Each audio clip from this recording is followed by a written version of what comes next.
Clark, welcome to the show. How's things? Thank you very much. I'm incredibly well today, Dan. Thank you. Great stuff. So for those that, obviously, a lot of people probably know your story anyway, Clark, in terms of being a footballer.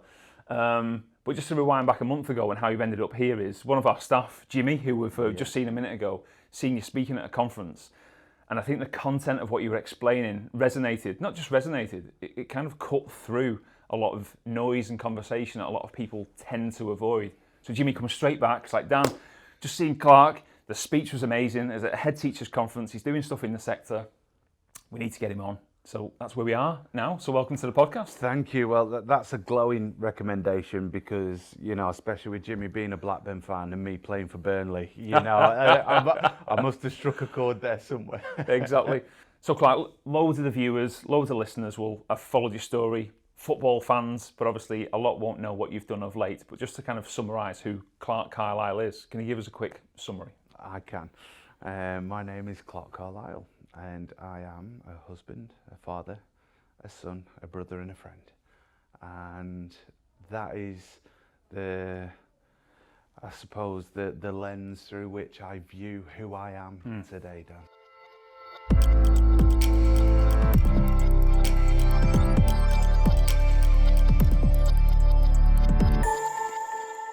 So that's who you view you as. I suppose the public will see you as 550 plus appearances as a professional footballer. Yes. At one of the highest levels, playing for some of the greatest teams. Not Liverpool, a note, but playing for some fascinatingly good teams. And obviously the premise of this pod is around character, and what you were speaking about at the Head Teachers Conference recently, it kind of encapsulates what character means, but what does character mean to you? It's a brilliant question, you know, because there was a time, especially as a young lad, where character to me would have meant winning. Character to me would have meant being perfect. It would have meant being the best at something and striving to be the best. But I sit here now, 46 years of age, and character, to my mind now, is being consistently and authentically me. Was there certain parts of your life where you assumed you were there already? Were there times in your life when you thought you were happy and you've achieved what you wanted to, and deep down maybe you weren't? No, I don't think there was. My understanding of me being there and valuing where I am has only come in recent years. It's only come after me dealing with serious adverse mental health, intense therapy, a self-awareness journey, understanding who I am, what my values and beliefs are, and then going and living them.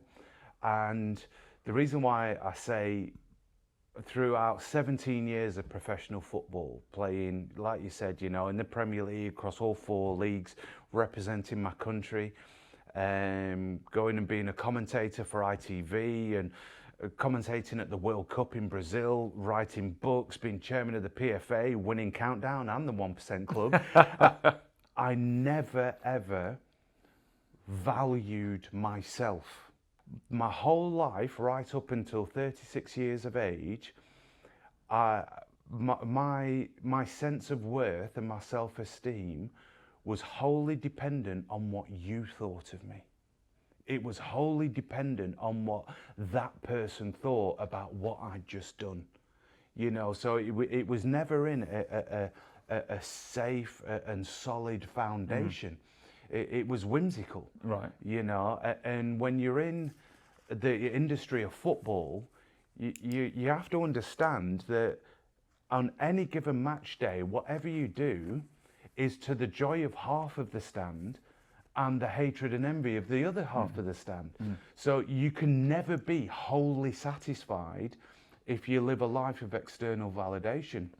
That being said, in football, it actually served me to be dependent on external validation, because it didn't matter what I thought of my performance. What mattered was what the fans thought.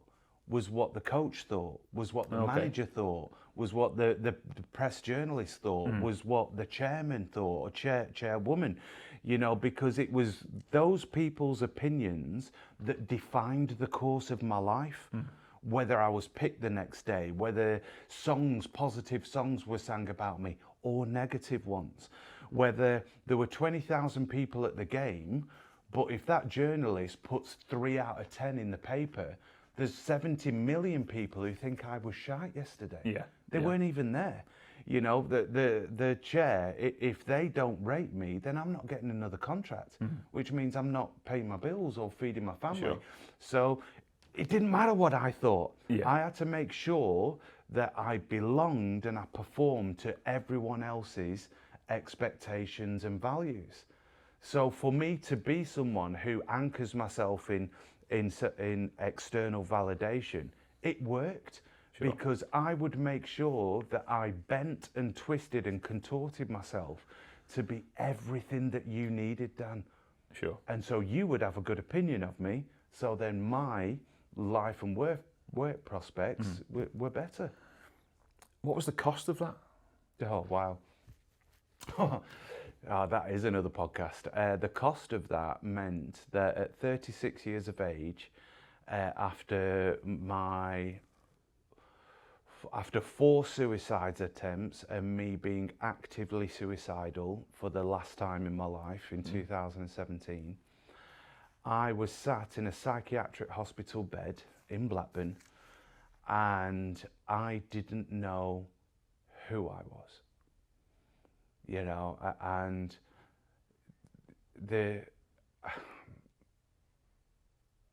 I had a self-perception that without football, without that constant validation, without the opportunity to Tuesday, Saturday, prove my worth to everyone else, that I was an abject failure. I was a waste of space. I had no identity, and the difficulty of that situation there was that I had an inherent fear that because I didn't know who I was, and because everyone else's opinion was so important to me, if I engage with therapy or if I went and found out who I am, what if Clark is a dick? What if no one likes him? That was scarier than me not being here. Seriously? Yeah. That must have been paralysing. It was.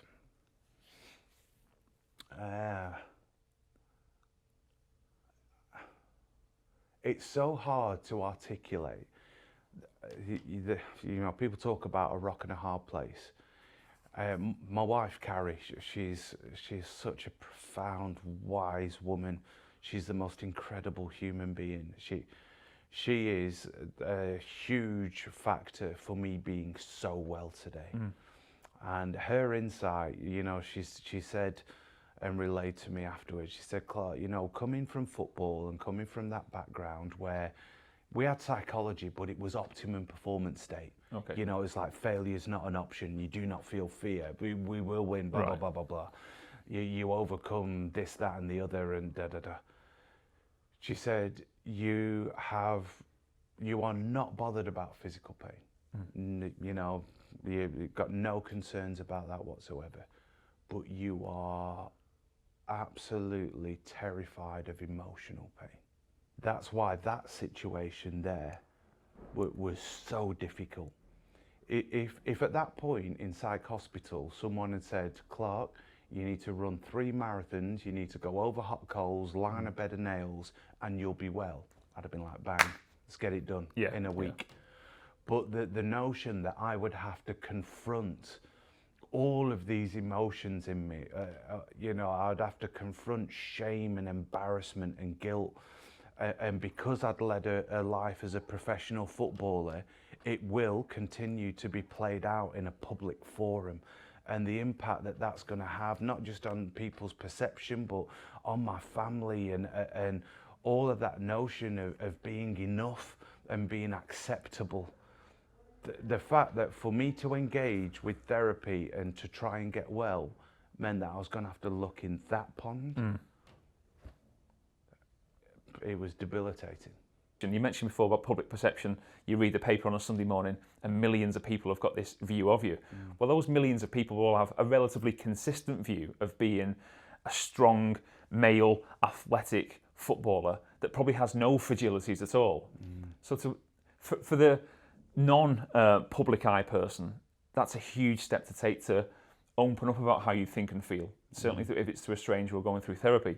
But as someone who is in the public eye, that must have been extremely tough. It was extremely tough, and it continues to be, because once you start to put things out in the public domain, you have no control over the narrative that is, you know, it is placed in or is placed on it. And again, at that point where what people thought was of huge importance to me, you know, that lack of control, it was horrible. Yeah. It was truly horrible, you know, and I think this is one of the reasons why men are very reticent to open up about challenges that they're facing. I was on Radio 5 just on the way here, and Radio 5, it's the launch of Men's Health Strategy. They wanted to talk about, you know, what we can do to support men in their health. And their phone-in question was, some person was quoted as saying, "It's very difficult to be a man today. Okay. Do you agree, yes or no?" That was their phone-in question. Right, okay. And I said to the presenter, I said, "That's a naughty question." "What do you mean?" I said, well, that very question, it predicates on someone holding an absolute position. That no, it's easy to be a man, or yes, it's difficult to be a man. Yeah. And once you start to get into that type of conversation, any person has to justify the fact that they're allowed to have a challenge before you even get into what the challenge is. Sure. You know, so if you start that conversation and say, rather than saying it's difficult to be a man, yes or no, say, what are the challenges for a modern day man? Now that's a very different question from a very different premise. Yeah. And that allows for exploration and insight, doesn't it? As a man today, if you're still anchored in I'm not going to say archaic, but a more traditional of my generation and older narrative of what it is to be a man, it's going to be difficult. Yeah, yeah. Yeah, I think actually, Dan, and I think I've probably got a couple of years on you, but our generation, we're in the most difficult position, because we've been generationally and societally conditioned one way, yet our understanding as society has evolved, and we are raising a generation that thinks another way. Sure thing. And they have different expectations, a different approach, yet we're the ones trying to teach and guide them. And our auto responses, unless we're deliberate about them, they're anchored in generational conditioning. Sure. You know, oh, freeze up, man, deal with it, get through it, blah, blah, blah. Yeah, yeah. And then we have to second guess that, and we're like, no, actually, no, that's not how we do it nowadays. So we're unlearning decades of subconscious conditioning to then try and guide a new generation. Sure. And we don't even know what that looks like fully. Yeah. The challenge for us is, well, what is that? Like, how do we progress forward? What is the modern day male or modern day female? Because I'd imagine that there's challenges to both sides. They must be trying to have that head and heart challenge from a female perspective of, I should be at home with my children all the time because society tells me to do it, but I want to be career driven. I want to succeed. I've got opportunity to do it now. We fought for this for years, but I can't do it because of maybe a draw to a primitive instinct. But I think I went off on a tangent there, Clark. But I totally agree, because One of the important things for us to do is acknowledge what the challenges are. Yeah. And in times past, like you said, roles and pathways, they were defined, they were predestined. Yeah, yeah. You know, your father was a baker, you're a baker. You know, all of these things. Yeah. You're of the upper class, middle class, lower class. You're going into these streams of Exactly. work. So now, in this fantastic opening up of the world, a release of, to some extent, of boundaries, you know, and restrictions on what people can and can't achieve, can and can't be, what the unintended consequence of that means that for every human, anything is possible. The clarity of focus on what I'm going to do with my life, what I'm going to work towards, what my direction is, it's amorphous. So we find a lot of people there's an overwhelm. Sure. Because I could be anything, but I'm currently, what, nothing? And then you put that in the technological era of, it's not just a life of sharing what I'm doing, it's a life of showcasing me and my moments as a standard against your life. Sure thing. So when you don't know what you're doing, you're not sure where you're going, I can be anything, and I'm seeing all these people kind of evidence the epitome of success, Yeah. of boss woman, of modern man, of all of this scenario. Yeah, yeah. And we get all of these external standards that we're supposed to, expected to live up to be the modern human. Not only that, on the flip side of it, if you're experiencing a difficulty or a challenge, then again, that's set on a comparative scale. So going back to the Radio 5 question, you have to justify the fact that you're allowed to have a challenge. And then once you do that, you've almost got to state the case for your challenge being worthy of attention. Sure. And that minimizes or trivializes what you're going through. How often do you see it? You know, in the forces, in life, in sport, I as a man, I'll show a friend, oh, I've got this going on. Oh, don't worry about that, Clark. We'll go, at least you're not as bad as John. Right. John's got this going on. Yeah. Oh, don't Trauma worry about sharing. that. Yeah, don't worry about that, Clark. We'll go for a couple of pints. But the thing about that action is that it's not addressed what I've brought to the table. You know, it is set against someone else's pain or experience, or it's distracting me from what's going on in my life. Where are we in this world? Where can we go where I don't need to justify my challenge? I don't need to compare it to someone else's. I can just sit here with you, Dan, and just share, mate, this is going on right now. Yeah. And you're like, do you know what, Clark, I hear you. Yeah. You've got this world of social media where you get the perception, I should be like that, I should look like that, I should sound like that, and that's what I should do because that's the epitome. But you scratch the surface there and there are issues, and to a certain degree, it kind of correlates quite nicely to the professional athlete who on TV, you take the assumption of, and the military, and whoever else that may be, but the professional athlete, because you was one, you take assumptions that this person is extremely, mentally robust, which in many ways, yes, physically robust, has got no issues in the world, does A, B, and C, and life is sunshine and rainbows. But I think what's really important is that people like yourself address that, well, it isn't. Totally agree. I think one of the most important messages to get across is no matter what a person's life looks like, it is a human being in that moment. Whether it's a picture or a video or whatever it is, let's say they are experiencing success in that moment. I was with Burnley. We played the championship playoff final at Wembley, 90,000 people in the stadium. I was man of the match. We get promoted to the Premier League. This is absolute raw adulation. And at that same time, in that moment, I had experienced 4 bouts of depression in that year.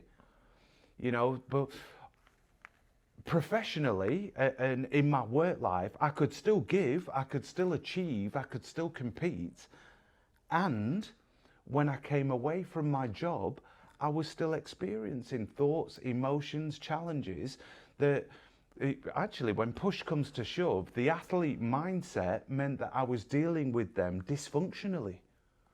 Okay. again, this is a very difficult thing to get across to a young person nowadays, is to be an elite athlete, you have to have a very narrow-minded approach, very myopic. Yeah, this is my vision, and I'm willing to sacrifice A, B, and C. I'm willing to run through brick walls. I'm willing to, in the moment, when I'm on the game, I'm winning, blah, blah, blah, all this at all costs. If I take that approach and apply it to my wider life, that becomes destructive. Sure. Yeah. You know, we need to understand that that's my professional vocation approach, and only towards this one goal. There are hundreds of other goals. Yeah. There are other avenues should this not work, but that's my approach that will work and is necessary there. But then when I step away from that and I'm talking to my mate Dan, if I use that same framework, it's going to be a terrible relationship. Sure. Yeah. If I go into relationships, you know, with my partners, and I think that perfection's the way, and, you know, as soon as that relationship's muddied, well, no, I'm done. Yeah. That's it. I'm out of there. And that was the course of my life. Yeah. And it's destructive. It's not human. It's not real. Sure. It doesn't allow for, you know, for negativity or mistakes and learning and growth and evolution in that organic way. What was that? Was that something that was taught or drilled into you, or were you from a child? Were you always extremely ambitious to achieve whatever you want to achieve within football? Right. And put other things to one side, maybe. So in football, yes, it was drilled into me. Right. I came through in an era very unlike today, where if I had the audacity to even consider doing something other than football, in, you know, spending my time thinking or engaging in anything other than football, I was distracted. You're not focused. Right. You're not gonna, you know, you're not gonna make it. So, and then it was only in the middle of my career where we had people like David Beckham, you know, who started to pop up in other arenas.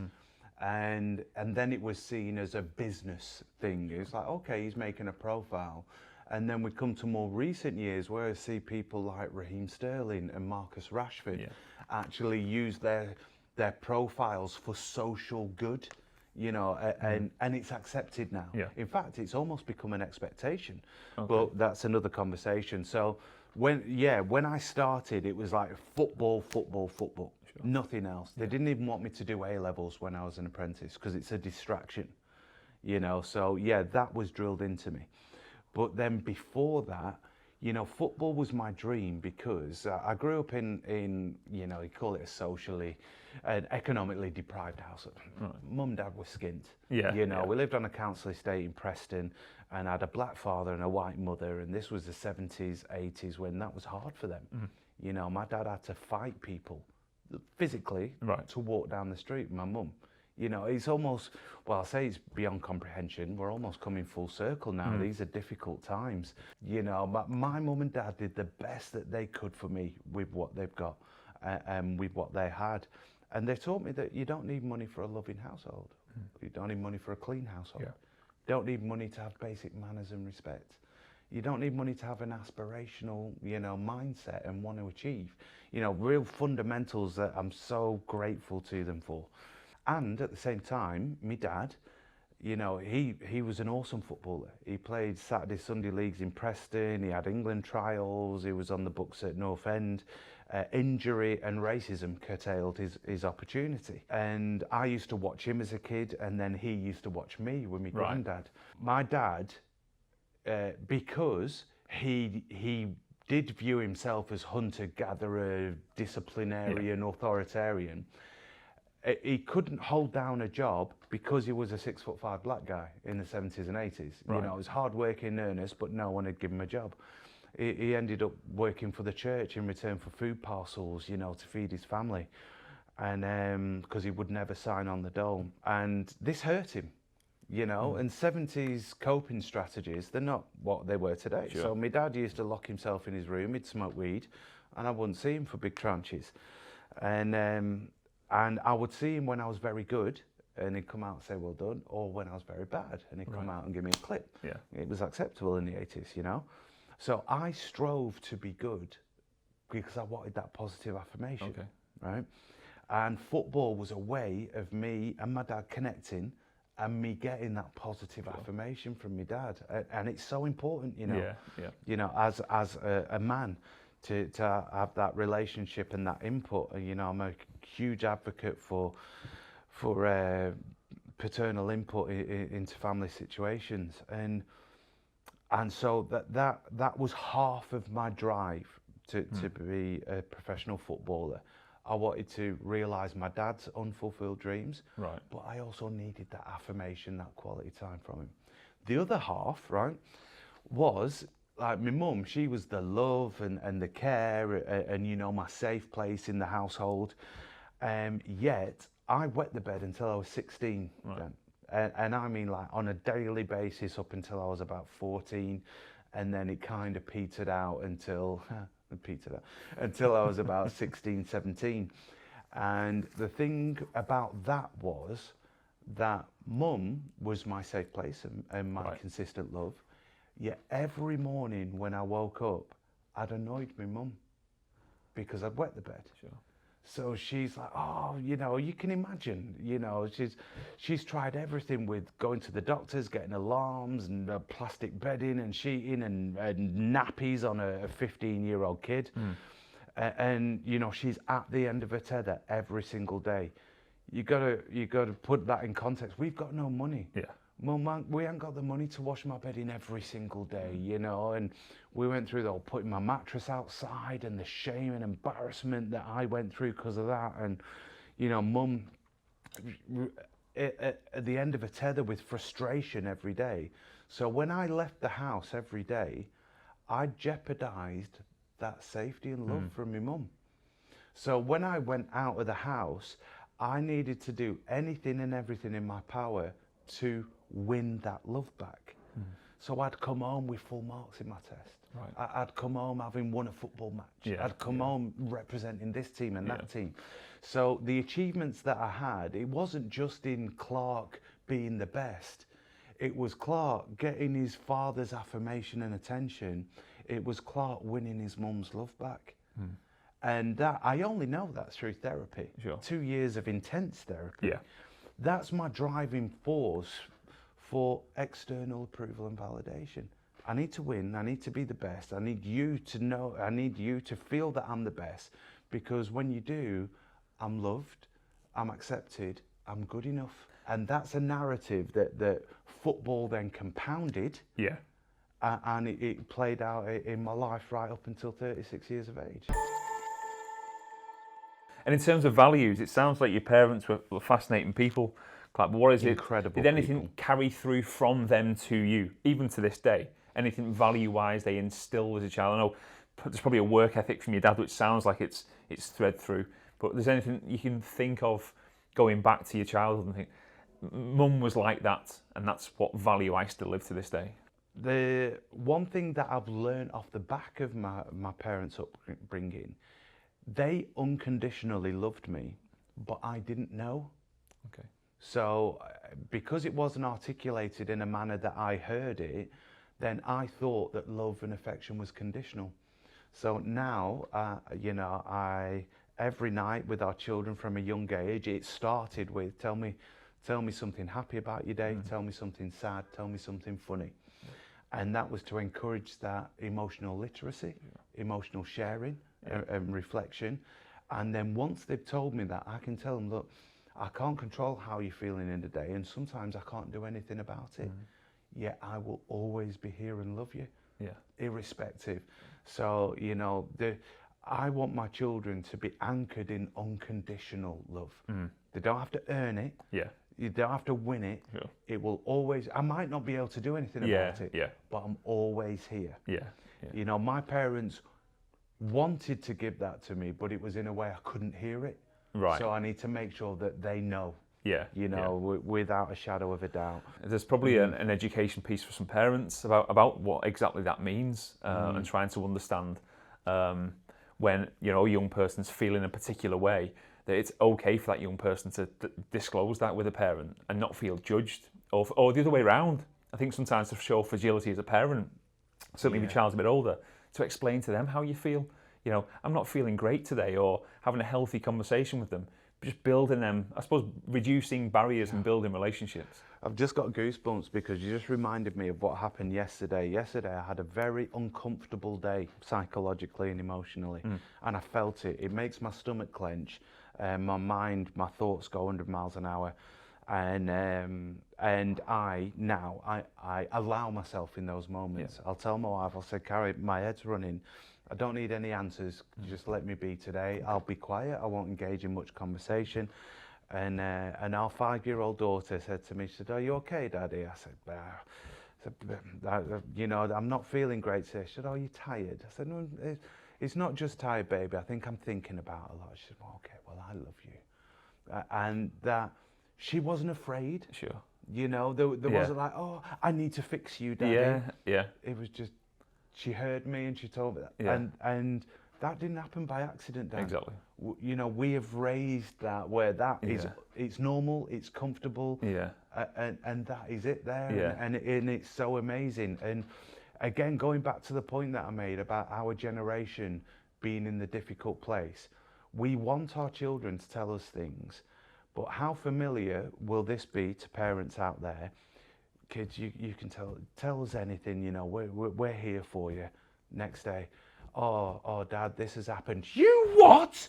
You did what? You did, you know, we can say one thing, but what are we evidencing to our kids? What are our actions, our responses? You know, are we open to hear their experiences and hear them as valid in their eyes, without saying, you know, when I was a kid, it goes back to the 4 Yorkshiremen, doesn't it? Luxury! I used to wake up 4 hours before I went to bed, you know, without imposing our lens and perspective on what they're going through. You know, it's a common occurrence in early relationships for our kids.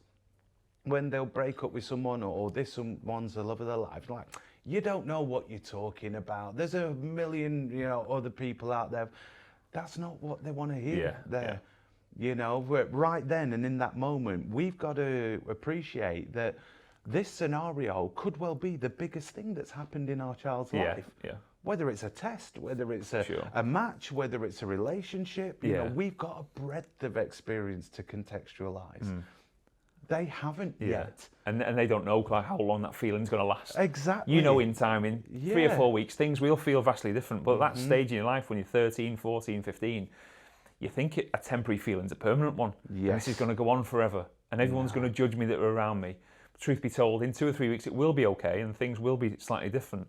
But it's giving them that knowledge and support and being empathetic, I suppose, at that point. Definitely. Otherwise, they'll never tell you anything, right? Exactly. It's pointless speaking because they're just going to ignore me and tell me to grow up or toughen up or you'll be okay in a couple of weeks' time. That's the opposite of what they want to go through. Exactly. You know, emotions are transient, they're finite. And understanding that and allowing that is so important. And whether it's a child or young person, right through to a grown man or woman, what we need to do in our society is meet people where they are. You know, so let's say I've been, you know, my wife and I have been working in mental health for 10 years now, been delivering this, I've got myself a psychology degree for greater depth and all of this, that and the other. Yeah, I might have a conversation with someone who is not where I'm at. In knowledge, in experience, in understanding. So I can't judge them for it, nor can I impose my position. I have to hear someone where they are at. And that's the approach that I think we need to bring to our young people. I don't know what it's like to grow up in this technological age where your friends and your community and your engagement is not knocking on doors. You know, the vast majority of them aren't physical people, yet they're engaged in a community further and broader and wider than I ever was. I don't know that. So I have to go and meet it where it is. I have to try and hear it where it is. You know, when I speak to people of the older generation to us, and we're like, oh, they don't want to talk about emotions or mental health. Of course they don't. You know, the last asylum shut in 1994. So when I talk about my auntie's experience of adverse mental health, it wasn't an experience of adverse mental health. She was locked up in the loony bin with pink padded walls. And it was the family shame and secret. Where's Auntie Maud? Oh, she's just gone away for a bit. Yeah. So of course they're not where we're at now in this conversation. Because their notions of go to the doctor for treatment are electroconvulsive therapy and being in straitjackets. Yeah. So let's meet people where they are. You know, have a breadth and a compassion for the whole spectrum of experiences and positions, so that we can hopefully, you know, bring that new level of understanding. What I'm intrigued to find out is, even when you were young and getting into it, were you conscious that there were specific values that you had to display, or specific values that were unique to you? So why did you start at Blackpool when you were so young and then climb that pyramid? It's a really, really good question. Well, I started at Blackburn as a 14-year-old, 13-year-old, and they rejected me at 15, and they were Premier League champions. Right. And that totally destroyed my notion that I was going to be a footballer. Finished it. At 15? At 15. So that's quite a mature age as well to... It is, yeah. To like rationalise that. I suppose if you were 15 now and got dropped from a team, you'd probably take the assumption that, is that me? Do I have to look for something different now, or am I good enough? Well, I cried for 3 days. You know, you got to think that before that, I thought I was going to be Pele. Yeah. I thought I was going to come from the slums and you know, be the greatest player in the world. And then they decimated it. Cried for 3 days. Blackpool came knocking on the door, and I went to Blackpool with a totally adjusted notion of what I was going to do. It was kind of like, okay, I'll have a go at this, but I'm going to be a lawyer or a teacher. That's what I thought at 15. But then when I got there, you say, did I have an understanding of what I needed to be? Well, yeah, because in my mind, I needed to be everything that you needed me to be. Okay. So I needed to be everything, and I was. So if I needed to be funny, I was funny. If I needed to be disciplined, I was disciplined. You know, all of these things, that's what I was. And when it came to football and making it, I knew that I had to be a part of the bigger team and unit. When you first get into a dressing room as a 16-year-old boy, which is what you are, I went there straight from my last GCSE, moved away from home, and you see this group of men, and you see that they have a certain level of humour. They have a certain way of acting, which was kind of pre-sports science days. You know, they have a certain expectation of what you do on the training pitch, of what you do socially, of what you do when you're on the pitch. That was exactly what I had to do. So it was a mirroring and emulating that I had to be the best at. What I thought I needed to do, utterly irrelevant. Right. I had to emulate these guys and do that to the best of my ability. And what were they doing particularly really well? Would you look back and think, was there anything you learnt from them straight away? I suppose the old pros to a certain extent, and then changing rooms. What was the consistent with them? What I learned straight away, and I think this does apply quite well across life, is I was very subservient and submissive when I went in there. I was taught respect and manners, Queen's English and blah, blah, blah, blah, blah. And what I was taught was, when you get on the pitch, that's not a polite place. You know, you need to adopt a persona to go into, and this will sound very trite to speaking to an ex-serviceman, you go into battle. You know, this is a direct us or them, win or lose scenario. So there's no after you, Claude. There's no picking someone up when you've just nailed them. You know, this is a we will win. And my coach, Mike Davis, we called him Ginge for obvious reasons. And he took me to the side one day, and he and another coach, Alan Crawford, they were in the era break you to make you. And they humiliated me. They really did. They humiliated me in front of the senior players, and then amongst my peers as apprentices, But then they took me into the office, and the pair of them, they said, Clark, you will not make it in football because you are too nice. Okay. This was at 16. You'll not make it because you're too nice. They said, I've seen your dad. He said, my dad was the man about town in Preston. Right. He said, we know what he's like. He said, you need a nasty edge to you, else you won't make it.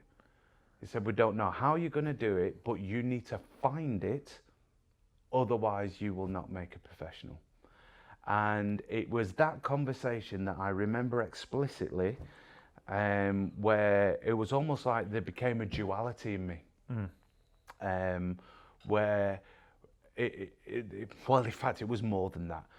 Rather than just being like everything that people needed all the time, I was like, yeah, I'll do that for the people, but then when I get into this specific environment, which was training pitch and match day, like I must do this, I must perform in this manner, and it's take no prisoners, it's do my job, it's physically impose myself on the next person. There are no senior pros or young pros. It's a game for me to win and a job for me to do. And that transformed me, you know. That was the day I became a defender. Did you feel that was a bit of a release, that you could be somebody else? You were allowing yourself not to be Clarke to a certain degree? I'll tell you what it did allow. I don't think I've ever talked about this before. It allowed an avenue for me to express brutality and aggression that I'd never had before. That was permitted? Yeah. Well, yeah. Even though we'd done Thai boxing as kids, Muay Thai, and like I won like half a dozen fights, but there was something about that man-to-man combat, it didn't work for me. Right. After every fight, I was, you know, like, like this, I was crying. Right. Even though I won them all, you know, it was too much for me. So it was almost like this was an environment where not only could I be aggressive and brutal, but I had to be clever about it. Right. How can I be the most aggressive and brutal defender that dominates people within the rules of the game? Yeah. You know, and it put me on a mindset that I think, you know, I'll be forever grateful to Ginger and to Alan for putting me on that track, because that made me a defender. What I learned and what I you know, I would convey is understanding that there's a job to do and getting the job done is one thing, and it's separate to who I am as a human. You know, being able to separate Clarke the husband or Clarke the friend from Clarke the footballer or the worker. It's a really important distinction in life. Yeah. You know, to understand your whole self, the different roles that you have, and rather than wearing a mask, which is what we say nowadays, rather than being disingenuous, it's no, I need to like bring front and center these traits when I'm in this role. Right. People say masking's a bad thing. Look, if you're masking because it's appropriate, that's exactly right. I'm not going to speak to you the same way I speak to my children, the same way I'll speak to King Charles, the same way I speak to my wife. Yeah. And presenting a different version of me for you now, that's not masking in a negative way. That's me being appropriate. Sure. So if you're doing that, that's good. Yeah. That's how you allow to get from scenario to scenario and still be authentic. However, if you're masking because you're putting on a face to hide emotional discomfort, psychological challenges, etc., now that's not good. Right. That's when, and again, you know the whole bring your whole self to work narrative. I've got no truck with that, Dan. Right. Your work environment is a professional environment. You bring your professional self to work. If in bringing your professional self to work, you realise actually I'm putting this mask on because I'm trying to suppress A and B and C, you don't take the mask off at work. You make sure that you have the right, safe, supported place to go and take that mask off and vent. Sure. And release and say, look, I was in this situation at work today. It took everything I could to get through it, and now I need to share with you I really felt anger, I really felt shame. Sure. I was feeling fraudulent. Yeah. All of that. Yeah. So it's not bring your whole self to work. What if your whole self's a racist, a misogynist? You don't do that. Yeah. But do have your safe, supported place to explore the things that you think that your situational persona was suppressing. Yeah. Were you conscious of that as a footballer? Did you have a safe space to? Oh, I didn't have the safe space, Did you not and know? that's what led to my problems. Right, okay. Was because I would go and be all things to all people. When in here, I felt embarrassed, ashamed. I felt weaker. I felt less than. I felt like I did feel like a fraud, a charlatan. That I was a waste of space. Because of that. And I didn't have the space, nor did I think that there was a space or there was something to do with, to do about it. I felt so duplicitous. Right. I genuinely felt like a fraud. I would stand there as chairman of the PFA, representing my fellow peers on all things that are important. I'd be like, yes, this is really, and I'm like, Clark, you fraud. Who do you think you are? Look at you standing up there thinking you're someone important. Well, tell you what, Clark, today's the day they're going to find you out. You're going to get exposed today. Okay. And that internal narrative was so destructive. I felt more than duplicitous. I felt like, I don't want to say the term loosely, but schizophrenic is the way that it can be received. I felt like I had multiple personalities and none of them were me. There'd be plenty of people listening that are in leadership positions who think it's just describing me. Yeah, there will be. There will be plenty of people who hear that. Well, I want to elaborate on that first, Dan, because I got to suicide on multiple occasions, and I'm blessed that I'm here today. Before you get to suicide, there's a period called suicidal ideation, and we don't talk about it enough, because this is an action point. Okay. This is a time where we need to know that it's a thing so that we can get help before we get to there. Okay. Like Desmond Tutu said, we've got to stop fishing people out the river, going upstream and seeing why they're jumping in. So, before you get to that point, you get those notions of self-destructive internal narratives.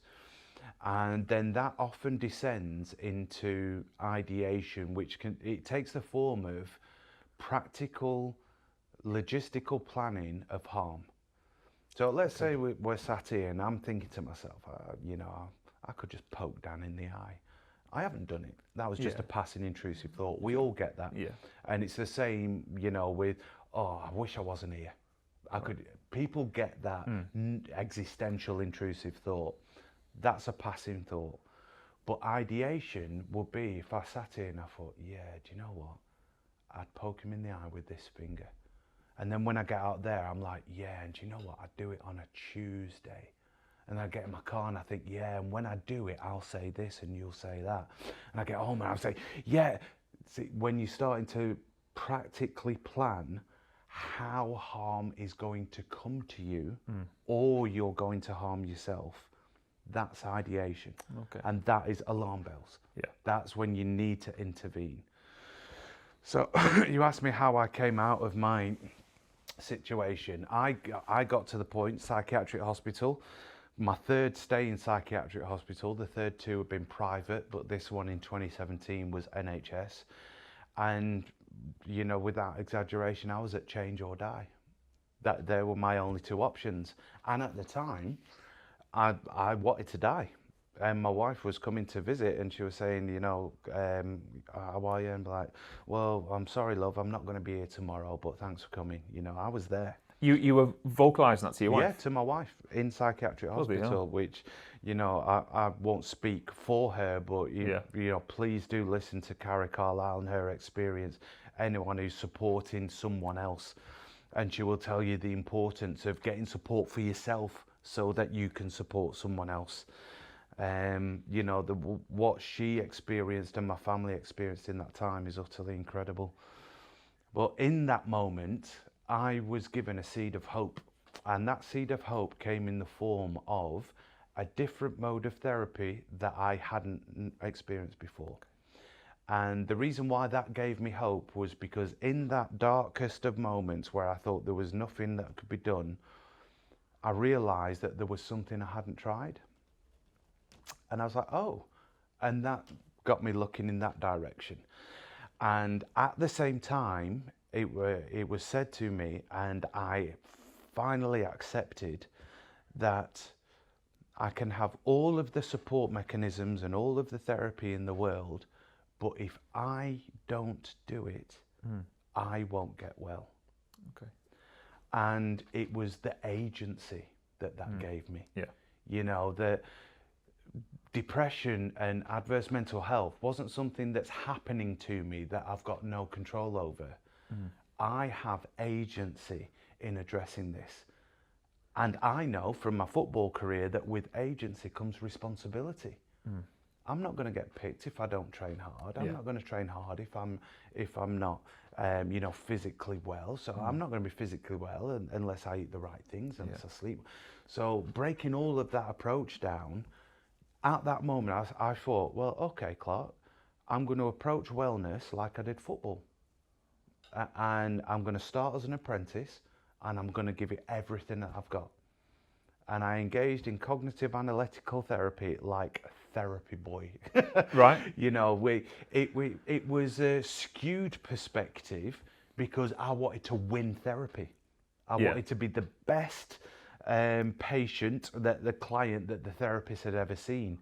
Now, even though that was a skewed approach, by doing so, I got, let's say 12 weeks in, and I realized, well, that I'm not going to win therapy. Yeah. That's not the kind of drive with which to go at it. But in doing so, I'm learning so much. Absolutely. And that's how I get to that realization. Does that make sense? Yeah. Dan? And it all starts to unfold in front of me. So there was the exploration of why I make the decisions that I do. There was the understanding of my emotional responses and what they're anchored in, which invariably was childhood. Right. But there was this absolute, epiphany that I could change my responses to events. Okay. Event plus response equals outcome. And I thought that my responses and the outcomes were preordained. That if situation A happens, situation Z you is always the outcome. do that. Yeah. Okay. Yeah. No, it doesn't have to be like that. Yeah. I can change that. Yeah. Not overnight, but if I'm conscious and I train myself, I can develop new responses, new understandings, new reactions in scenarios.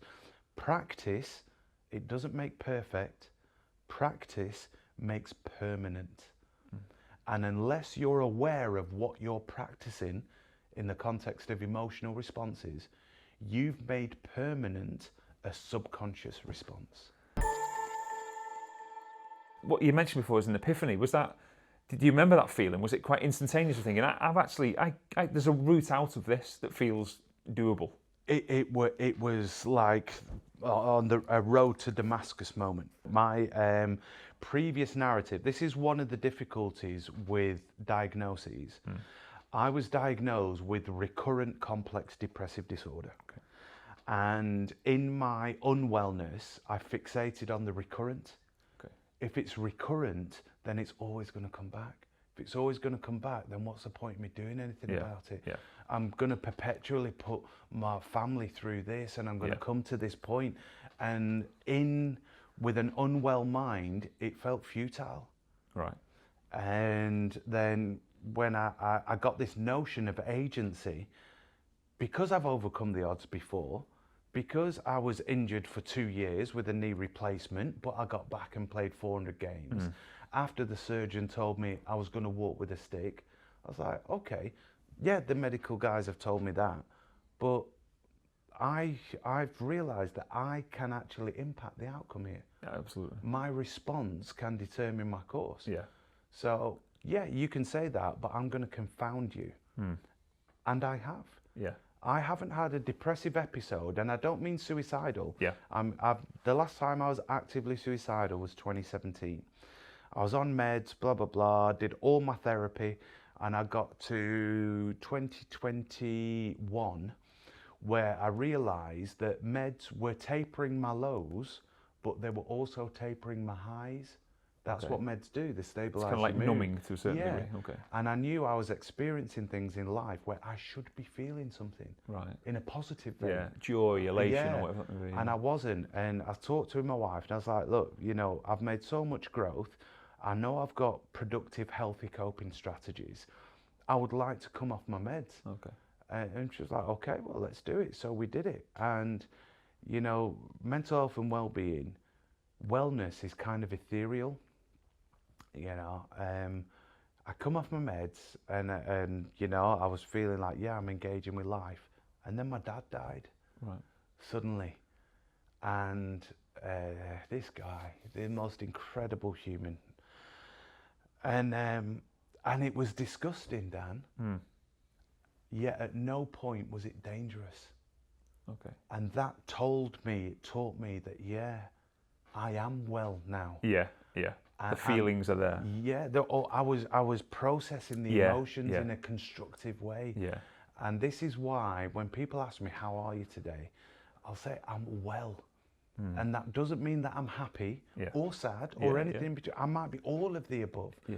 To be well, to me, means that I am present. Life will throw its challenges at me, and I'm dealing with them in a positive and constructive, healthy manner. Yeah, yeah. To be completely candid with you, over the years here at Commando, Joe's has been, you know, we employ at the moment about 30, 40 veterans. And again, stereotypically, they were probably serving during the noughties, a time when Iraq and Afghanistan was extremely challenging, and then left. And up until 2010, 11, 12. In fact, before we started recording, I mentioned earlier on, I remember in 2002, 3, 4, 5, some outstanding leaders in the military, but just didn't know how to handle conversations like this. Yeah. A soldier going to a leader in the military in 2003, 4, 5 and saying, I'm not okay. I don't feel okay. I feel X, Y, and Z. They would have been told them 3 answers I mentioned earlier on. Like, toughen up, princess. Go and have a word with yourself in the mirror, or leave. And I think that quickly changed late noughties, early 10, 11, 12, because they had this wave of people going through trauma in the early, 2002 to 2007. Yeah. Then people stepped away from that, had the chance to kind of digest those feelings and those experiences, and just didn't know where to go with them. And you're in the wrong space to be equipped for that. So thankfully, some great charities out there now that are providing some support. But that's a seismic shift for someone to have those feelings, those emotions, and then know where to go with it. Yes. I can't tell someone about this. That's not right. You don't do that in the military. You don't do it in sport. Do you think sport had maybe a light bulb moment, or a moment where things turned or changed, where maybe conversation about mental health was maybe more productive? You mentioned a moment earlier off camera with the tragic death of Gary Speed. And more recently, we've had the deaths of Matt Beard and Ricky Hatton. You know, deaths by suicide that bring to the fore the humanity of everyone. Well, in sport, you know, that whatever pedestal you put people on, they are human beings. And you know, we've seen that the suicide rates in ex-servicemen and women, and the issues with drugs, alcohol, gambling, that they are prevalent, they are rife, and understandably so. You know,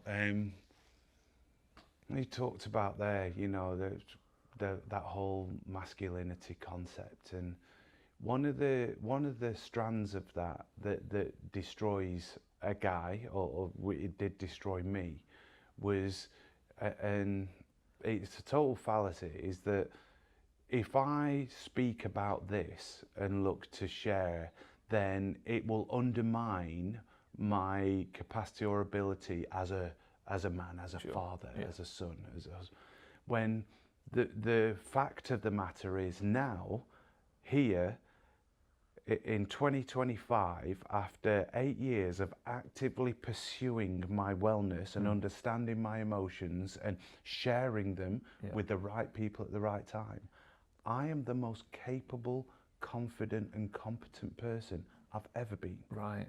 And that means I'm the best husband and father and son and friend that I've ever been. This often happens with societal issues. We say A is a problem and this approach is wrong. So the pendulum swings right to the other end. And because of this it's good to talk vibe and you need to share all that malarkey, people think that they have to be all things to all people. And it's not true. If you're not a pastoral person, that's all right. Yeah, yeah. You know, if I'm not the person who hugs and sits and blah, blah, blah, that's okay. Yeah. If I'm not, however, I need to make sure that I know who or where is. And that's the next part of this conversation. We've told everyone it's good to talk. People are getting a decent understanding about when they need to talk. Yeah. Now we need to upskill and acknowledge people about what to do when you're talked to. Okay. You know, Yeah, because that first interaction can be so pivotal in the course of a person's, you know, reaching out for help or their exploration journey. So if you shared something with me, Dan, and I was like, oh, well, go, suck it up. Like the military in years gone by. Toughen up. What's the likelihood of you sharing that again? Exactly. With anyone? It's unlikely. Yeah. If you share it with me and I'm not pastoral, but I don't, and you know, I've got no confidence and I'm uncertain, that's going to translate to you. Yeah. You know, you're going to feel like, oh no, I am a problem. This is a problem. If you share something with me and I'm like, Dan, I hear you. I don't know the answer to that, but I know the people who do. Go and call this number. Go and see these people. Have you tried A, B, and C? Because that's the pathway for you to find the answer for this. Is there a blocker for help that's a common thread with predominantly males? There's 4 billion men on the earth, so there are 4 billion different ways to be a man. You know, so for us to say that there's one blocker, is there something you come across that's quite a common approach that we need to be maybe acutely aware of? Well, to try and take it down to you know a palatable single strand, I think that the dominant factor in getting and receiving help is stigma and confidentiality. Right. That's the dominant factor. You know, for whatever the reason, whether it's, you know, self-image, whether it's external perception, embarrassment, fear, shame, there is a pile of stigma that will stop someone from engaging because they're not sure if who or where they're engaging is going to retain their confidence. Right. You know, I often say this, you don't have to be like me, you don't have to tell everyone, but it's imperative that you tell someone, and the right someone at the right time. And so for men, I think it's important that men hear, the world doesn't have to know. You know, just because something's going on doesn't mean it has to be everyone's business. That happened to me because I was a professional footballer. My life played out that way. But it is entirely right and proper and appropriate for you to just have your right someone to tell. And my recommendation would be that someone isn't a person who's invested in your happiness. It's someone who is invested, preferably professionally, in your wellness. Okay. So you go to a friend, a partner, family member, they need you to be happy. You know, especially partners. If you express uncertainty, the human reaction is, what have I done wrong? What's wrong with our relationship? Are they going to leave me?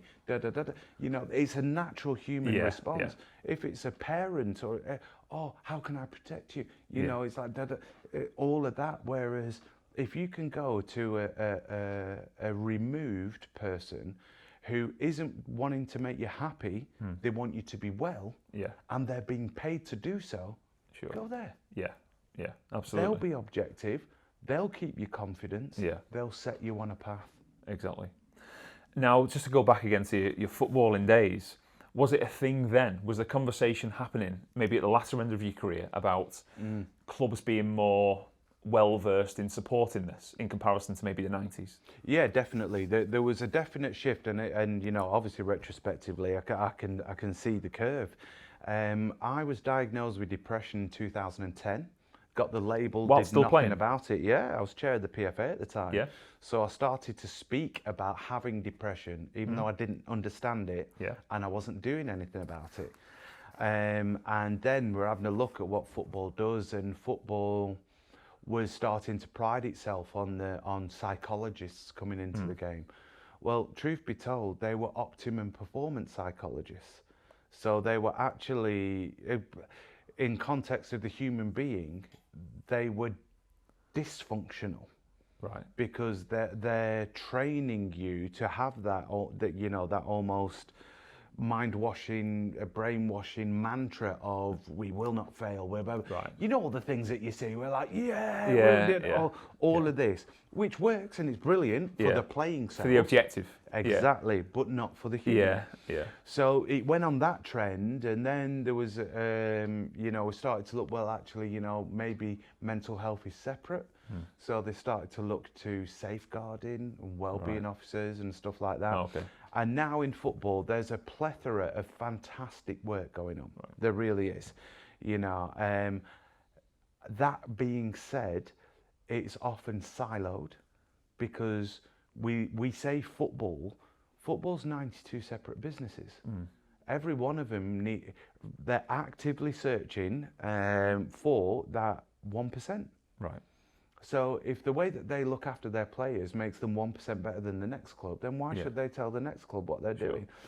So there are pockets of fantastic activity going on, but being siloed as this is ours. Okay. But you've got a transient workforce.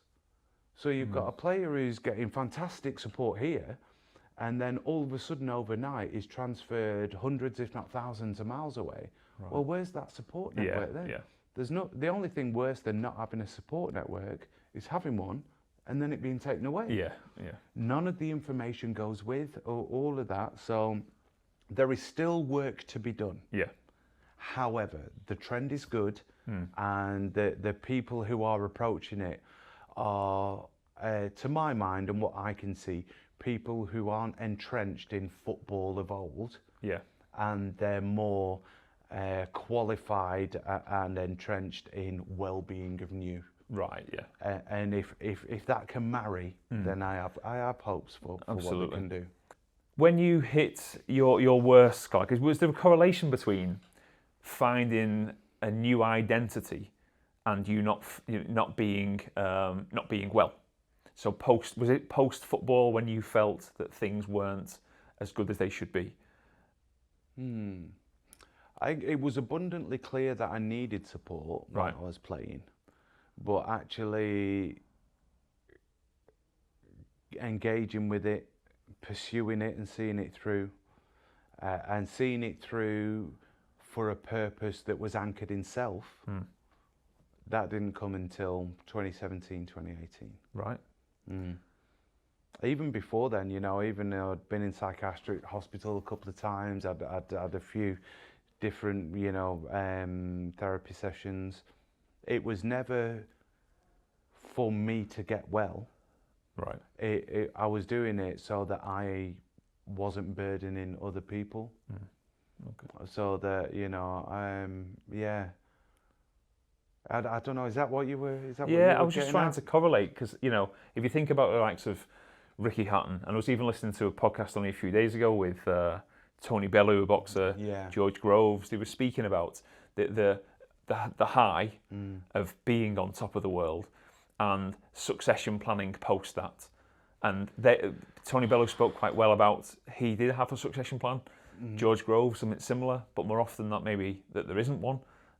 So even if during that state of being at the top of your game, whatever that may be, what happens post then, it could be extremely negative, but I'm not sure. I was trying to correlate then, at what point did you feel, things weren't as good as they should be? I didn't realise it was so much so when you were still playing as well. Yeah, I'd planned for a career post-football, I was, like I said, I was chair of the PFA, I wanted to go down that business route, or broadcasting. I got a degree in broadcasting, I went to work for ITV, I actually ended my contract at Northampton with a year left because I had the job at ITV. Oh, okay. So to step into seamless transition, Brilliant. it was all planned out.